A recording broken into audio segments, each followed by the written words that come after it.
we're going to go ahead and get started. Good afternoon, everybody. My name is Lisa Bank, and I'm the Communications and Training Specialist with CEDM. We helped to organize this event along with the Great Lakes Capital Fund. I'd like to introduce Peter Giles with the Great Lakes Capital Fund.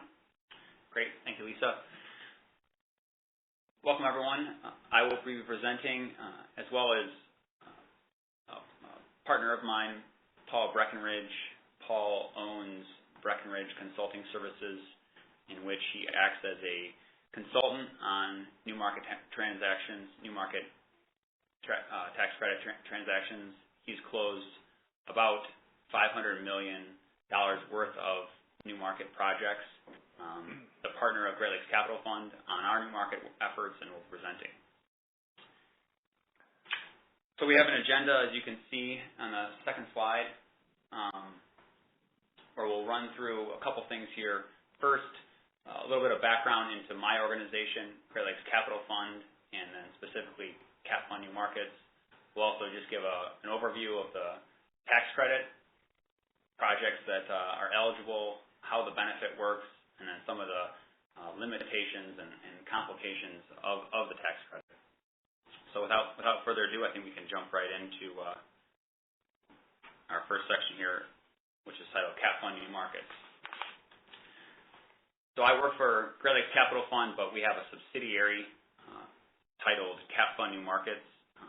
There are a number of different groups involved in a new market tax credit transaction. One of those is called the Community Development Entity, and CapFund New Markets is one of those. Community Development Entity is often referred to as CDE. Paul and I will refer to that acronym throughout the presentation. CapFund New Markets is a CDE. We have been involved in the kind of new markets world for about 7 or 8 years. We received some of our own new market tax credit allocation to the tune of $74 million. And we work in 4 different states: Michigan, Illinois, Indiana, and Wisconsin. I've personally been involved with CapFund New Markets for about 3 years, working on both closing and managing new market transactions here at Great Lakes Capital Fund. Each party in a new markets project has different roles. My role really is to both apply for tax credits, but also to pick the project that works best for the program and is most deserving. And then once the project is picked and the financing is closed, to manage that credit throughout the life of the tax credit. So we'll talk more about roles, but that's kind of my role, and one of my goals in this conversation is to be able to communicate how the tax credit works, and to find deserving projects in our four states that work well with the program. When we are looking for projects, we look for projects that comply with the requirements of the statute, but also projects that have impacts. And you can see there under the third bullet point, the main impacts that we look at are projects that support jobs, and jobs mean a lot of different things: living wage jobs, jobs with good employee benefits, jobs that provide job training components, or jobs that have career advancement parts to it. The other part, in addition to jobs, that we look at when we analyze the project is services that a project may offer, and that can be there's a lot of different types of services, from a retail component to child care services, education opportunities, fitness. Certainly, fitness and health are an important service. Career training, direction, meals, and shelter services. And most of these services are directed at low-income people. So that's really the way that I, in my function of helping to select projects and thinking about projects, both they need to comply, but also those two components of what we call impacts. To take a step back,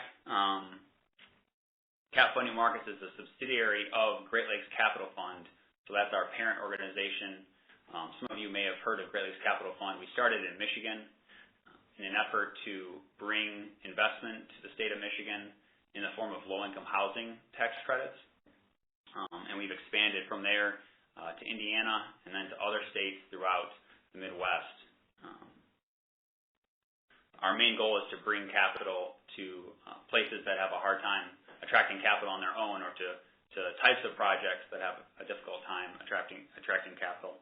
We work a lot in affordable housing as well as more general economic development and efforts to revitalize community. To date, we've raised and invested over $2.5 billion.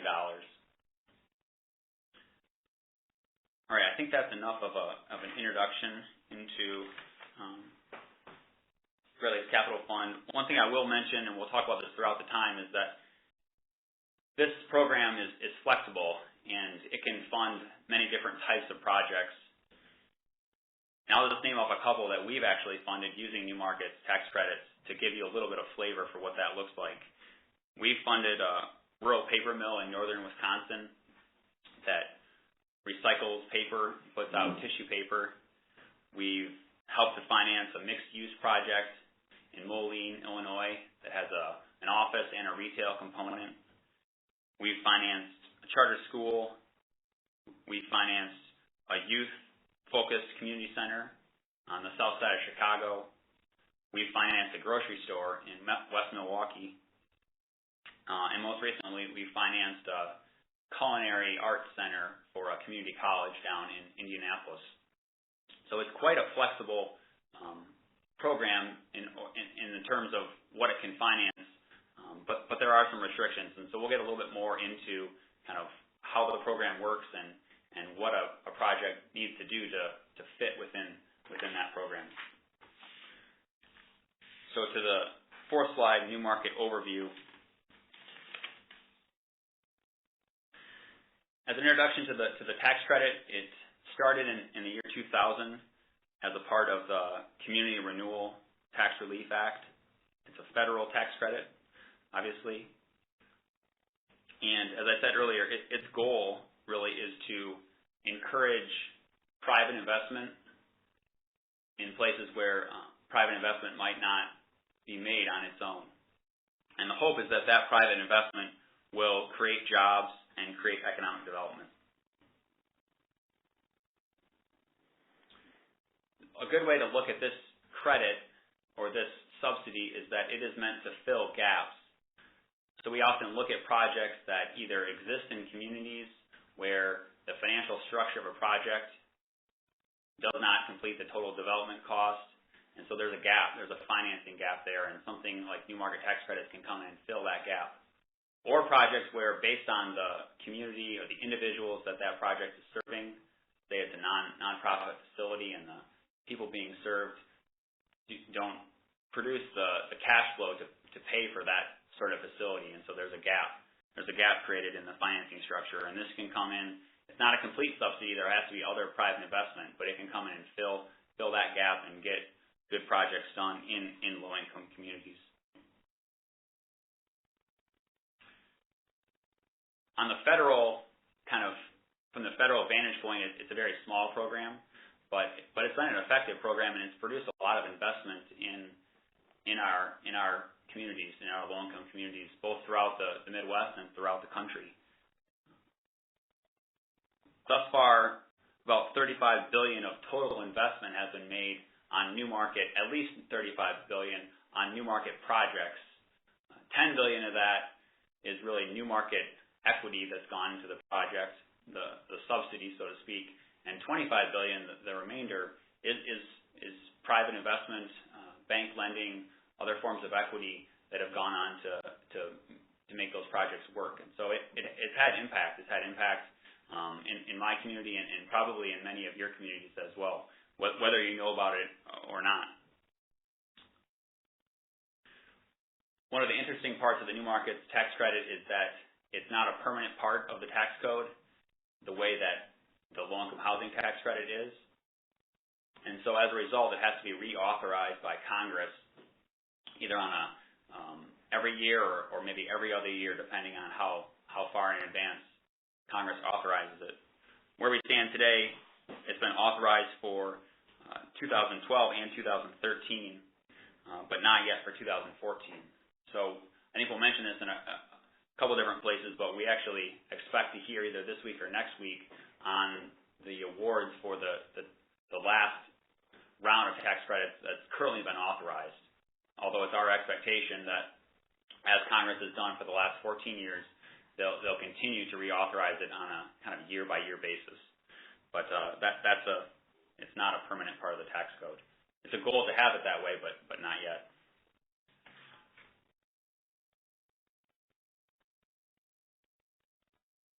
So one of the things that's helpful in understanding the new market tax credit, I'm not sure how many of you have an understanding of the low-income housing tax credit or even the historic tax credit, both other federal tax credit programs. But in those programs, the tax credit is awarded to individual projects.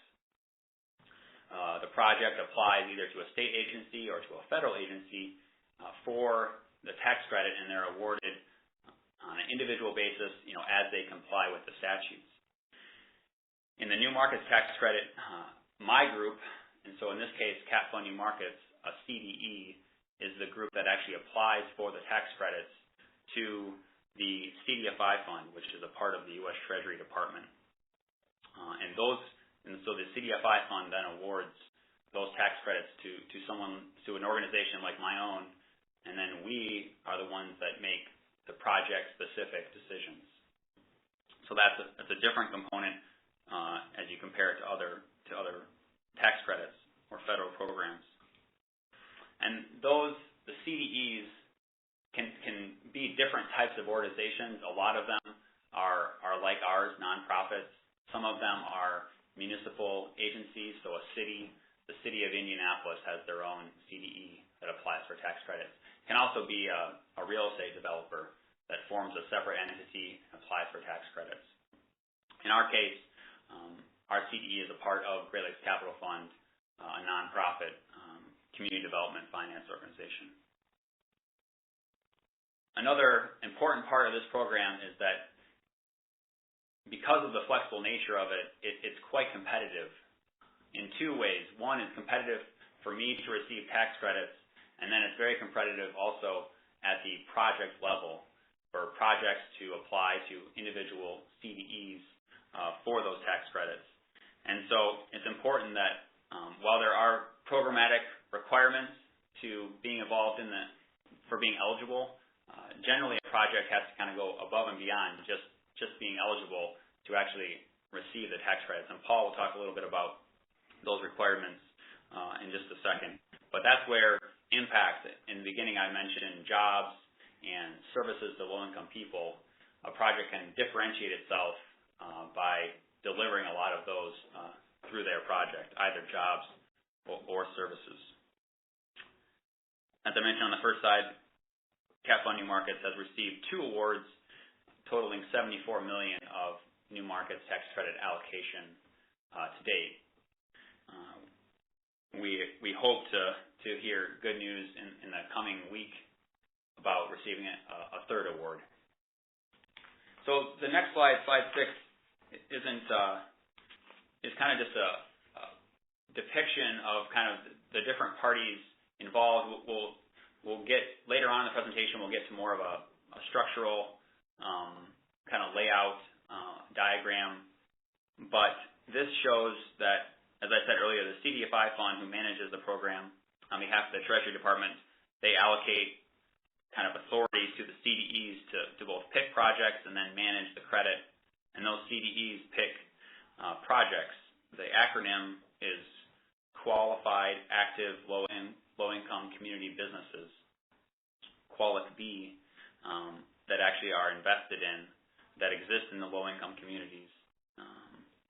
And then certainly from a programmatic standpoint, then the final benefit goes to that low-income community where either people are being served by the project that weren't otherwise served, or investment is being made where investment likely would not have been made without this gap filler.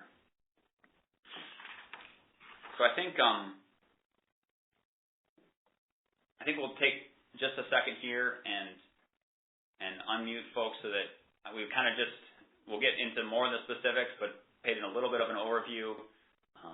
People can ask questions. Paul, you can feel free on what I just covered. If there was anything that you thought would be helpful to jump in on, that would be fine too. But Lisa, why don't you just unmute it, and if folks have any questions, it's good to kind of round out any basic questions as we kind of move into the more complicated parts of the program. Paul, is there anything else that you would add on what I just covered? No, Peter, I think you covered it. I mean, I think that as far as the overview of the program, it's a federal program, subsidizes economic development and job creating projects and businesses that are located in the right census tracts.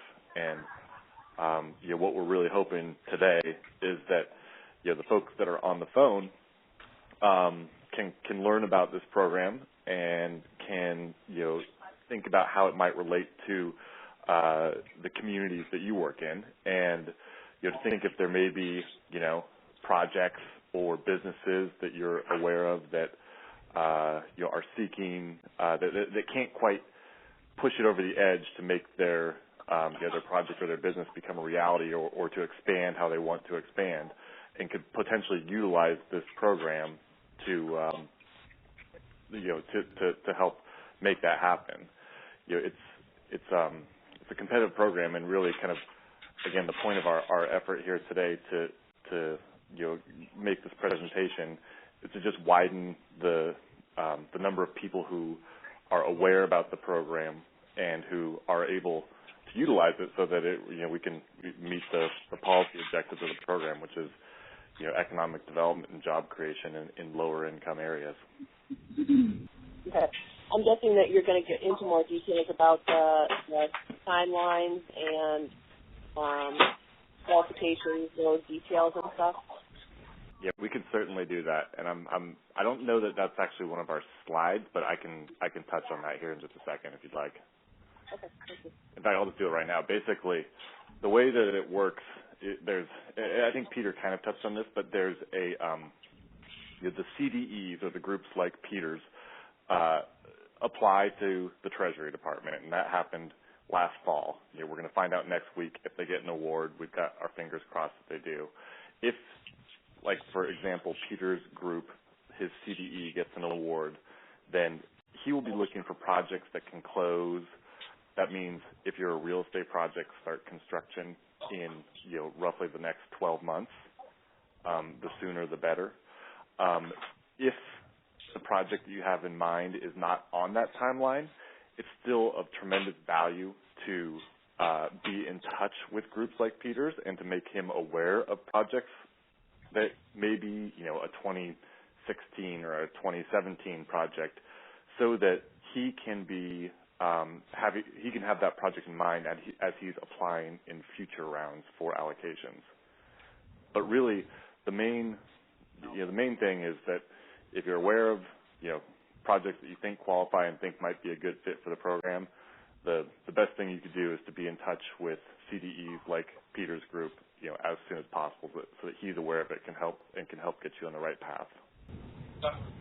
Well, one other question along with that then, or maybe I should call you separately, is it can use for your budget, can include capital, can include development, all of those kind of things? Yeah, so, I mean, it sounds like you have a specific project you're thinking about, and maybe it makes sense for us to talk about it more offline. But, yeah, if it's a real estate development, it can include any sort of traditional development costs that you would associate with the project? Yeah, I think so. Okay, so what I'm going to talk about here first is eligibility for new markets tax credits. So basically, I mean, as Peter described it, it sounds fantastic, right? If you're, a good project that's going to do good things for your community, you can be eligible for this. Well, unfortunately, it gets a little bit more technical than that. As Peter mentioned, in our acronym-laden industry, we have to have a 6-letter acronym for what it means to be a qualified project, and that is a qualified, active, low-income community business. So really, what that boils down to is if you're a qualified active low-income community business, or as we refer to it in the industry, a Qualic B, you are a qualified project for New Markets Tax Credit purposes. I generally like to break down this Qualic B acronym into two main categories. The first is the qualified active business. So basically the way I'm going to break it down is, are you a qualified use, and are you in a qualified location? That's really what it comes down to. The qualified active business portion of it is what reflects, if you are or you are not a qualified use. So what can you be? What you can be to qualify for New Markets Tax Credits, you can be a business that is looking to expand. You can be a commercial real estate development. You can be a mixed-use real estate development that includes residential housing. You can be a community facility like, a YMCA or a Boys and Girls Club or some other type of community facility like that. That's actually a very popular use of the New Markets Tax Credit program. The real kind of the things that you cannot be is you can't be a 100% residential building. Generally speaking, if you're a project that's benefiting from low-income housing tax credits, you can't qualify for New Markets Tax Credits because of it's like they don't want you double dipping in those two tax credit programs. Generally speaking, there are ways you can kind of work around that. For commercial real estate, there are a handful of what are referred to as prohibited uses that are not allowed to be in New Markets Tax Credit finance projects.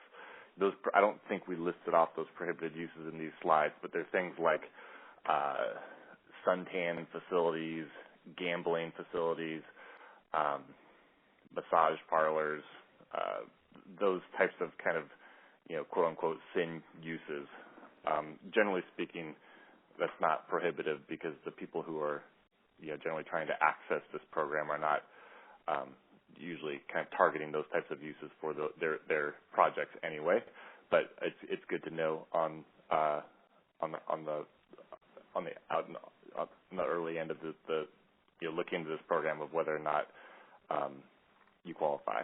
So that's the uses. That's what you can be. Those types of projects qualify for New Markets Tax Credits. That's kind of the easy part. The hard part is figuring out whether or not you are in a qualified census tract. And so I'm moving on to the next slide here.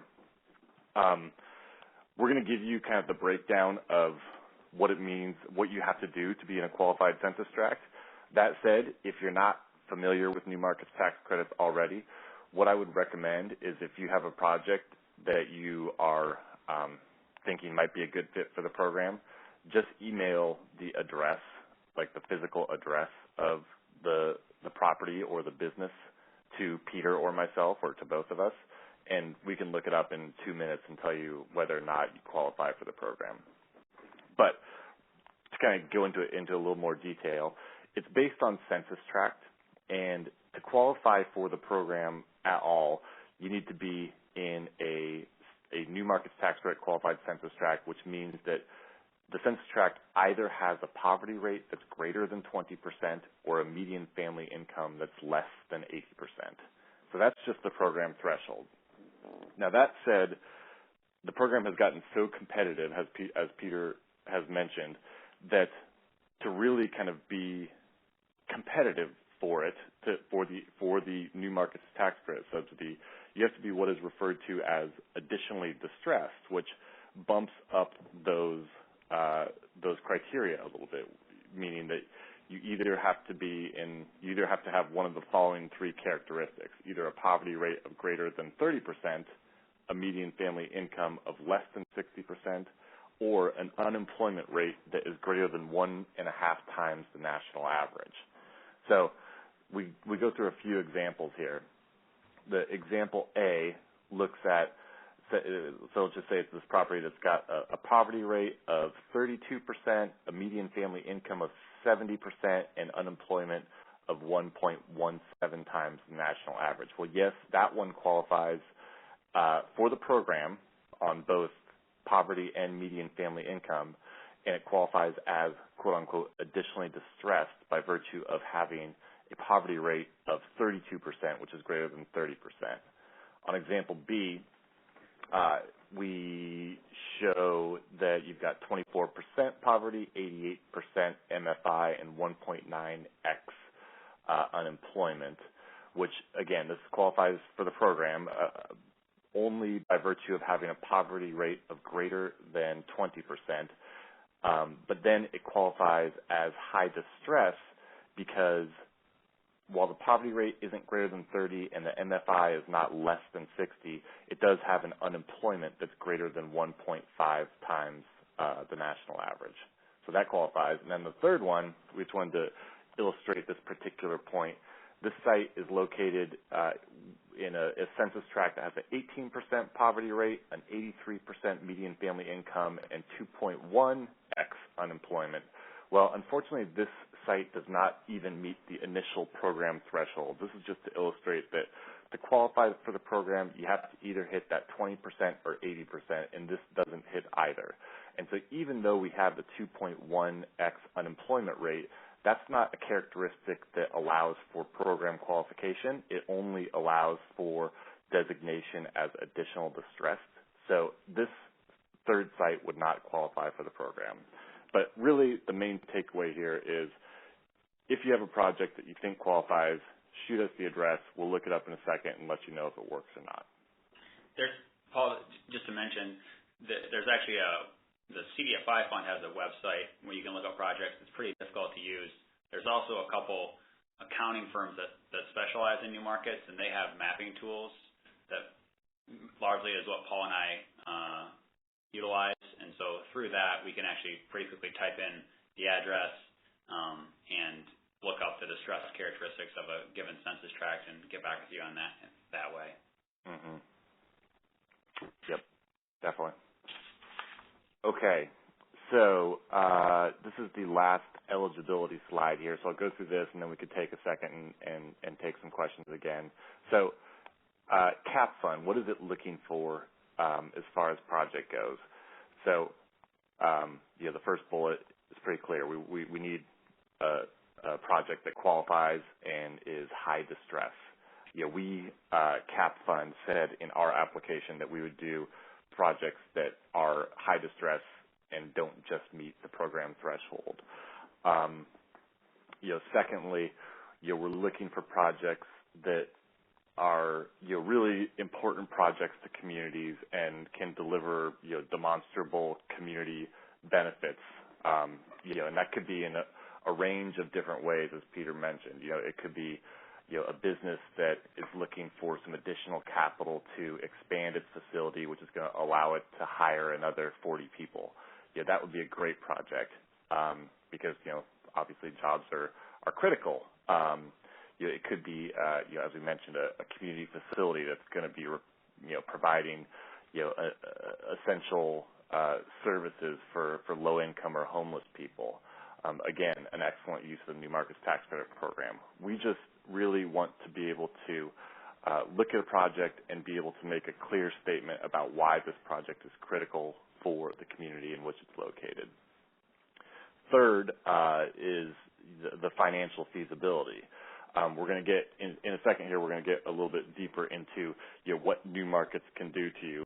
I'll just kind of jump ahead and let you know that generally speaking, New Markets Tax Credit kind of subsidy can generate about 20% of what the total project cost is. So if you're building a new $15 million Boys and Girls Club in your community, New Markets Tax Credits could come into that project and basically provide about $3 million of the total capital required for that project.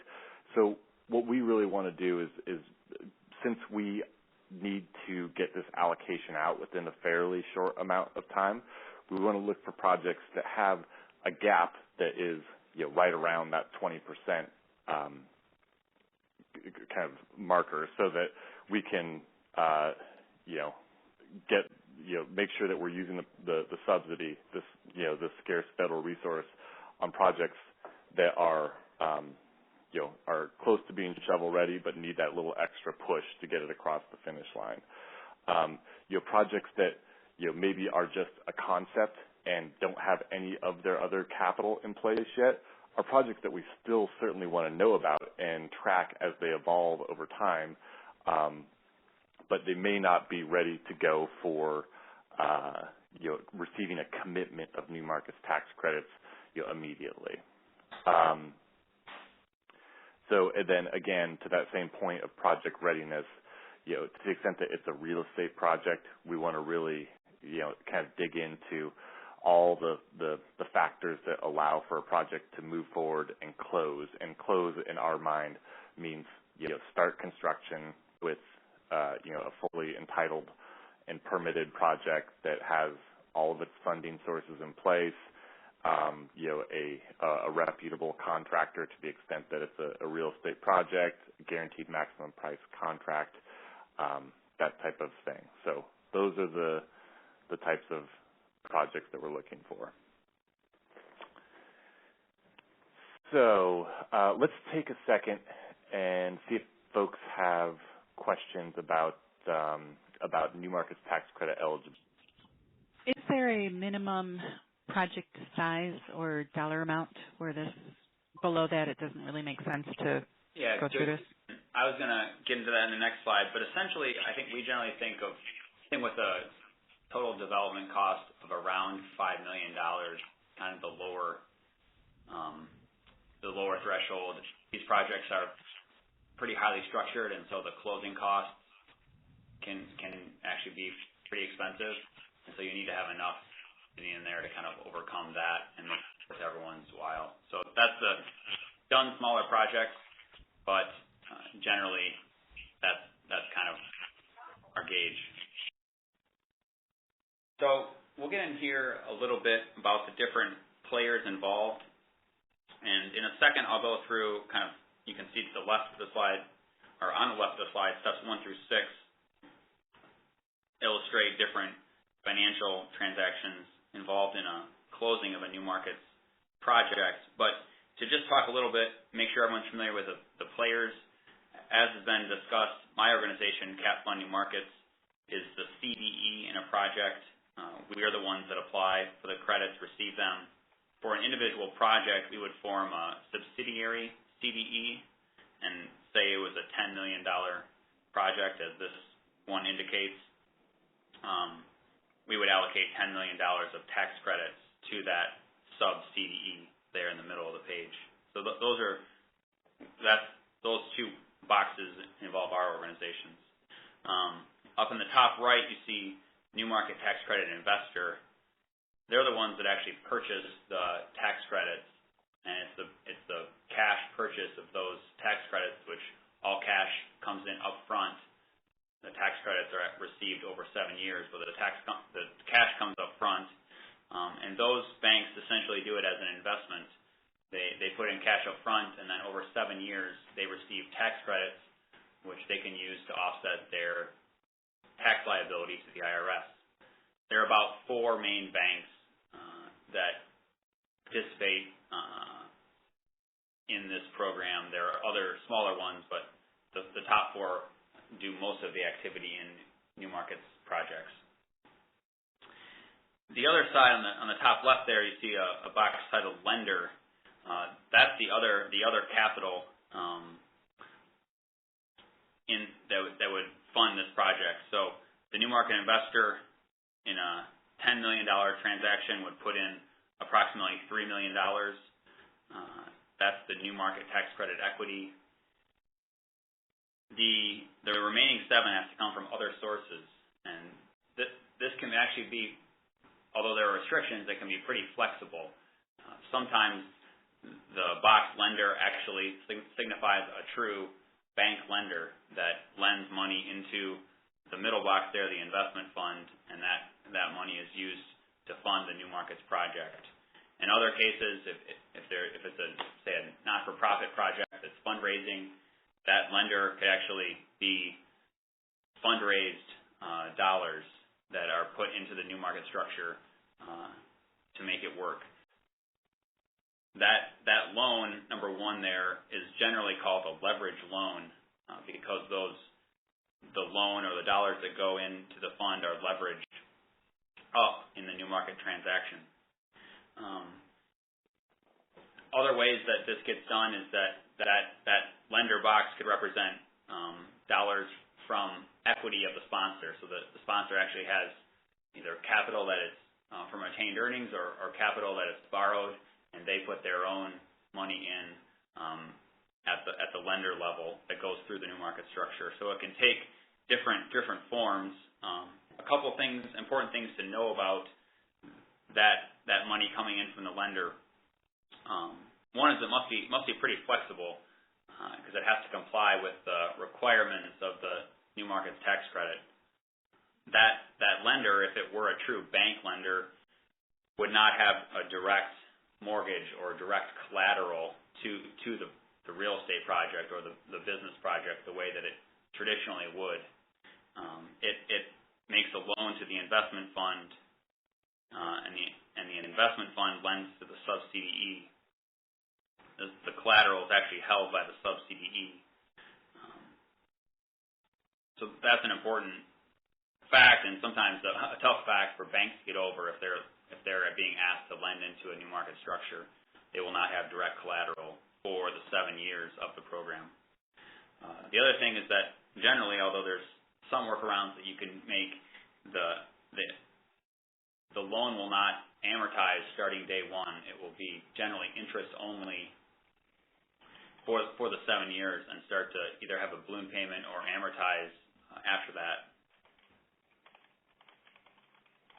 The other thing is that the lender will need to generally sign some sort of forbearance agreement to promise not to foreclose or to take action to foreclose on their loan for the 7 years. And I'll explain a little bit as to why that happens or why that needs to be in place.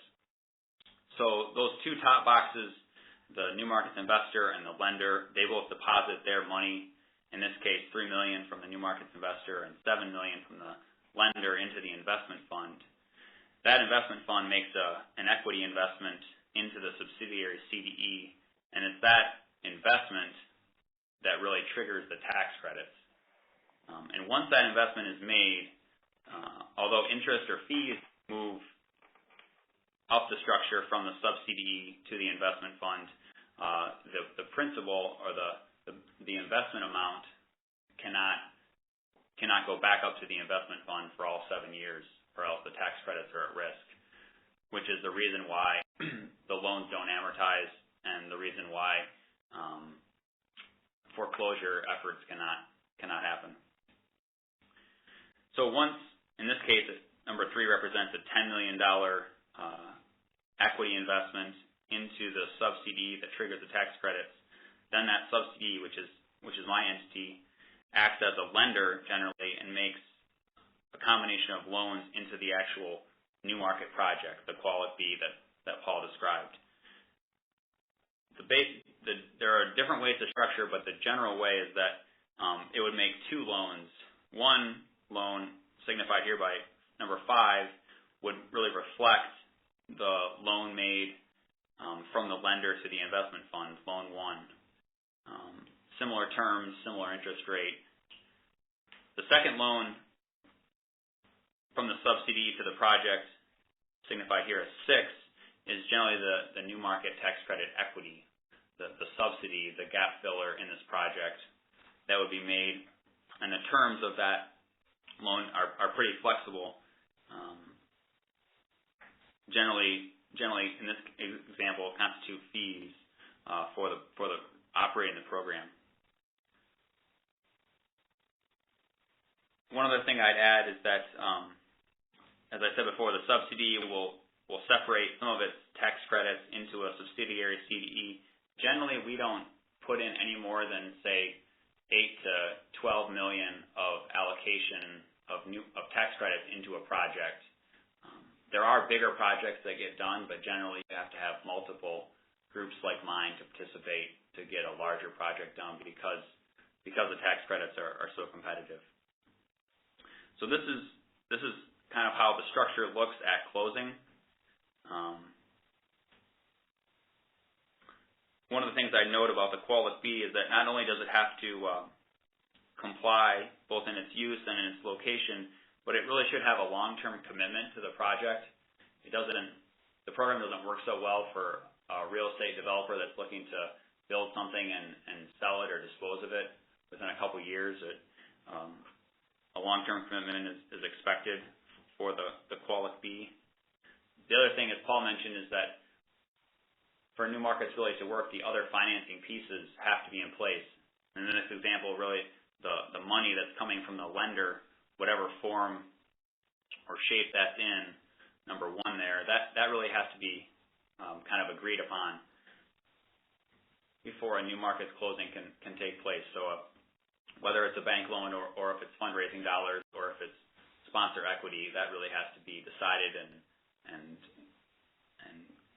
close to finalized. One thing I would just add is this, as we think about, so this program runs for 7 years. At the end of 7 years, the structure changes, and I think the best way to think about it is the loans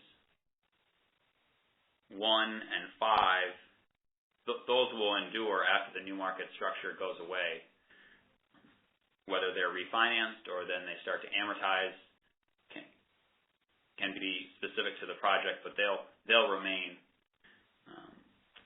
Loans, or capital movements 2 and 6, that's the subsidy, and so that really, at the end of the new market program, that really becomes the owner's equity. That becomes their equity in their own project. Debt forgiven. It can be structured in different ways, but that's kind of how you think about it after the period of the tax credits is over. So the next slide shows the same boxes, but it shows a little bit about how things function, how cash movement functions during those 7 years. So the slide before was kind of at cash moving to make that initial investment, and then that structure really needs to stay in place for 7 years. So not only does the CDE bring tax credits, but also in addition, in kind of conjunction with the new market tax credit investor, we manage to make sure that the Qualic B continues to be compliant with the program and that the interest and fees associated with the program are paid throughout the 7 years. So it really needs to stay in place. It can't really be restructured once the closing takes place. So you can see there's also on the left there, steps 1 through 6 show the different cash movements. As I said before, the loans that are made by the sub-CDE to the new market project, the Qualic B, they're generally structured as interest-only loans for the first 7 years. So interest will be paid up to the sub-CDE. Some of that interest will be paid in fees to the CDE for their participation in both bringing tax credits to the project originally, but also in managing it. The remaining interest, signified by box 3, would be distributed up to the investment fund and used to pay the lender for the loan that they made to the investment fund, the $7 million loan. The boxes in kind of the light gray signify not cash, but tax credits, which is all that the new market tax credit investor will or wants to receive by their involvement in a project such as this. They're not looking for any cash benefits. The tax credits flow from the sub-CDE to the investment fund. The investment fund is owned by the new market tax credit investor. The cash that they put in was equity. The cash that the lender put in was debt. So the lender who put in debt receives interest, and the new market investor who put in equity receives 100% of the tax credits for this project. Hey, Peter. Yep. So if I could just interject a second here, I think this is totally accurate. I think a very kind of helpful level of detail. But again, for folks who are not as familiar with the new market tax credit program, diagrams such as these can get to be a little bit overwhelming And I guess what I would say is I just encourage you, not to let kind of the complexity of these diagrams, stop you from thinking that this might be a good tool for good projects in your communities. Really, this stuff gets worked out by the CDEs and the investors who are involved in a project. The real important thing is to remember that New Markets tax credits can represent 20% of the capital required for a qualifying project, and that we're interested in figuring out if there are good projects out there in your communities that we don't currently know about. Yeah, it's like a little bit of a sober optimism, I guess, is kind of the way that I often describe it, because we do want to outreach and we want to find good projects that are on the cusp of getting done but need a little help. But we also want people to understand both the complexity and the cost of doing one as it moves forward, and so that once we've closed it, everyone's happy and their expectations have been met and are consistent with kind of how we talked about it. But yeah, I agree, Paul. Thanks. Sure. Okay. So NMTC limitations, and again, Peter mentioned most of these already, kind of stole my thunder here, but basically, there's a third-party lender making that loan that was represented in the top left in the last diagram. They're going to be required to forbear on their foreclosure rights. Not something that lenders are generally really excited about. It's difficult to refinance projects that have a New Markets tax credit financing in place. Can't really sell the property for the 7-year New Markets tax credit compliance period. And as someone asked earlier, deals that I've seen deals get done that are $4 million. Those generally get to be a little bit tricky just because of the fixed costs associated with these transactions. It lessens the depth of the subsidy. So generally speaking, deals that are $5 to $7 million or larger are the best fit for the program. And then on to the last side. Just wanted to point out a few. We talked about mixed-use real estate being an eligible use for New Markets tax credits, and it is. The caveat there is that if it's a mixed-use project, let's say it's got ground floor, retail, and apartments above, the commercial component, or in that example, the ground floor retail, would have to represent at least 20% of the gross income that will be generated by the project. So that's really the test to qualify for New Markets tax credits for mixed-use projects. The idea, kind of the policy objective here, is that there's already a program out there that subsidizes housing, the low-income housing tax credit, and so the creators of the New Markets tax credit program said, okay, well, we don't need to make this a program that's stimulating the development of housing. What we're really looking for is types of uses. So they said, well, yeah, we'll let mixed-use deals work, but it has to include a somewhat significant commercial component to it. And so that's really it. I think we can open it up to some questions now if folks have other questions they'd like to ask.